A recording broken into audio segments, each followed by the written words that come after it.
British Prime Minister Boris Johnson said the government would be taking decisions imminently on the possible closure of schools, with some already starting to send children home due to the spread of coronavirus.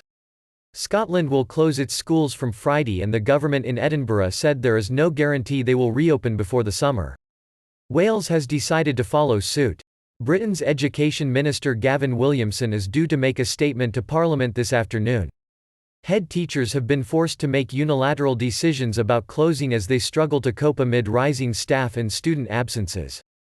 This comes amid confusion about why schools are advised to stay open when the government has stepped up advice to curb social contact to try to slow the spread of the virus.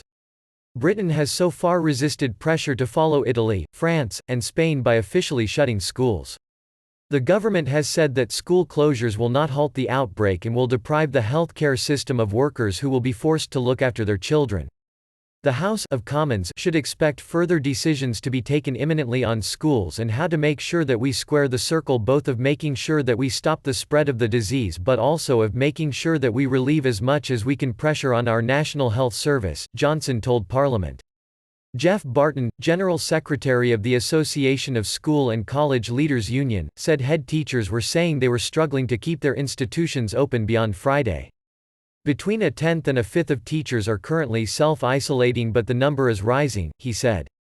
It is becoming harder to sustain the staffing in those schools. Some schools are having to send home year groups and some schools are starting to close, he added. If the government decides to close schools, it will alter the lives and routines of almost 9 million children, more than 500,000 teachers and millions of parents. Prince William's children Prince George and Princess Charlotte will now be home-schooled after their school in southwest London announced it was closing, The Sun reported.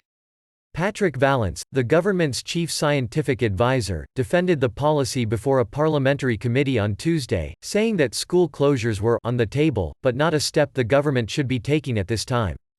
But Neil Ferguson, a professor of mathematical biology at Imperial College London, whose modelling of the spread of the coronavirus swayed the government's response, has said that closures would reduce the transmission of the disease.